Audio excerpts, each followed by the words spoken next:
Hi, hi. So, as the kingdom of Kabbalah has made their presence felt, let's look into the history of Scotland and find out really. I mean, obviously, melanated people is everywhere, obviously, but let's look in and find out exactly what is what because I swear it's more the Moorish people was every part of um England from what I know, and that lady, she says a lot of stuff. She talks a little bit of biblical and a little bit of this, a little bit of that, but like I want to really hear it for myself. So I'm going. Amazing. 2011 UK census, about 0.7% of the population of Scotland identifies as Black Scottish. That's the equivalent of over 36,000 people. There has been a Black presence in Scotland since at least the 15th century. Early instances of Africans living in Scotland include the Moorish lassies, two African girls, Ellen and Margaret Moore, who arrived at Edinburgh Castle in 1504 and served as ladies in waiting to Lady Margaret, the daughter of James IV of Scotland. An unidentified Black figure appears in a Scottish tapestry depicting the 1746 Battle of Culloden near Inverness. Experts at the National Trust for Scotland have theorised that he could be the Caribbean servant of an army officer participating in the battle. Scottish people also fought against slavery, primarily by fighting with the Union Army in the American Civil War from 1861 to 1865. Scottish servicemen Lieutenant Colonel William L. Duff, Sergeant Major Don McEwen, and several others are listed on a Civil War memorial in Edinburgh. One salient Black figure from 19th century Scotland was John Edmondson, who was born enslaved in Guyana and came to Scotland in 1817 with his master. Upon arrival, he was considered free and went on to have a remarkable career as a taxidermist. He taught taxidermy classes to students from the University of Edinburgh, including to a 15-year-old Charles Darwin in 1826, the future pioneer of the theory of evolution. Another was the footballer Andrew Watson, who was born in 1856 to a wealthy Scottish plantation owner and a British Guyanese woman. Andrew Watson became one of the first Black international footballers, and as the Scottish team's captain, he won 3 caps, a 6-1 win over England and a 5-1 win over Wales. For a short time, Scotland was the home to the revered African-American abolitionist Frederick Douglass, nicknamed Scotland's anti-slavery agent. He visited Scotland in 1846 as part of a 2-year campaign in Britain and Ireland to garner support for the abolition movement in the US.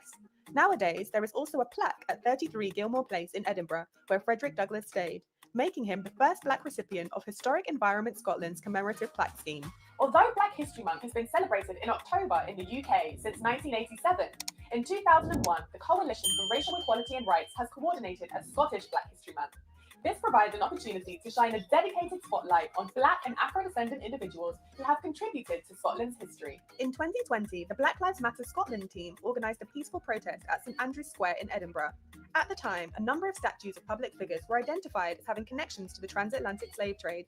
Calls were made for them to be removed, including a statue of Henry Dundas in Edinburgh. Today, there are many organisations and collective groups that unite and advocate for the Black Scottish community, such as SCORE Scotland and Venus. Notable Black Scottish figures include the award-winning actor Ncuti Gatwa, best known for portraying Eric Effiong in the Netflix comedy series Sex Education. Jackie Kay is a writer who, from 2016 to 2021, was the Poet Laureate for Scotland. Emily Sandé is a Scottish singer-songwriter who, in 2017, was made a member of the Order of the British Empire. That's it from me. I hope you enjoyed that summary of Scottish Black history. If so, then check out 5.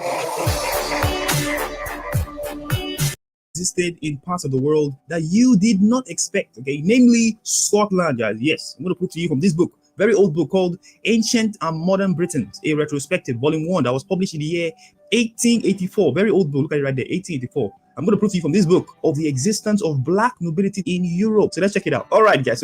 Yeah, you have to look through these books to see true history. If you're someone who is watching movies or documentaries or TV shows and then you are picking up aspects of histories, I'm sorry, you will not pick up accurate history. No, you will pick up a whitewashed version of history. I'm going to show you things in this book that you never thought possible, guys. Yeah, okay. History of Black people who were ruling parts of the world like Scotland, okay? So look right here, guys. It says, in short, ever since the overthrow of the Black nobility in 1455. What region is it talking about? Okay, let's see. Or to go far further back, ever since the 10th century, guy, when a white king, this is a Caucasian right here, a white king displaced a Black one on the Pictish throne. Now, what does that mean? Pictish refers to the people, language, and culture of the Picts, who inhabited what is now eastern and northern Scotland from late antiquity to the early Middle Ages, guys. Okay, so when you hear Pictish, he's talking about Scotland, guys. Okay, specifically Eastern and Northern Scotland. Okay, so let's go back, guys. This is history here that you will not learn anywhere else. Okay, so when he says, in short, ever since the overthrow of the black nobility in 1455, or to go far further back, ever since the 10th century, when a white king displaced a black one on the Pictish throne, Scottish throne,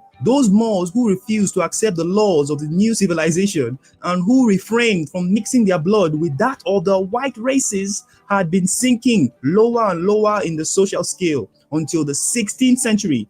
They had become outlawed bandits, mossas, or gypsies. Very powerful history. If you hear what they just said, telling you that way back when in the 10th century, a white king displaced a black one on the Pictish throne. Okay, and after that, he tells you about the overthrow of black nobility in 1455.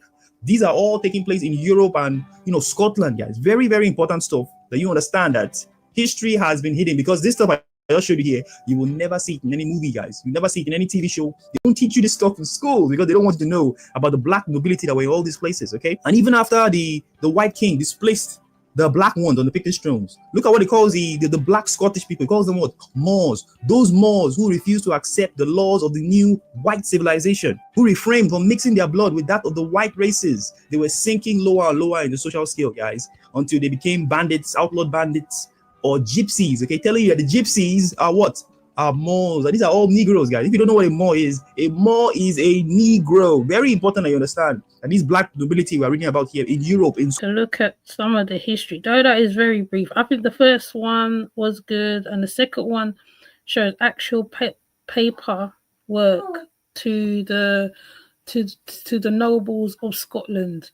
When I think of the Moors, mostly I think of the Moors who came in and taught science, and different things, alchemy, etc. So when the kingdom of Kabbalah is talking of certain stuff, I feel that there is little things they are missing out. Mind you, right, she is talking biblically as well.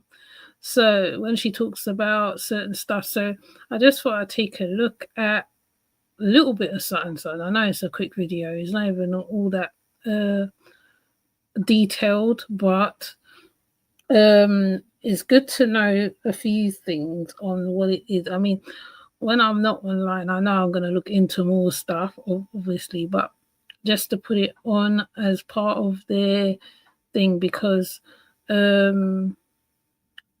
there was nobles, yes, there was noble kings and stuff, and I like how she talked about the women being on the throne and stuff like that, but I can't really go into it right now, because young one's up and stuff. But I just thought I'll put up this couple videos, and I'll see you in the next one. Please go take a look at the young lady at the beginning, and obviously the man who was talking, who actually had the books in front of him that he was reading off. Yeah, so with that said, I'm going to leave it right there. I'll see you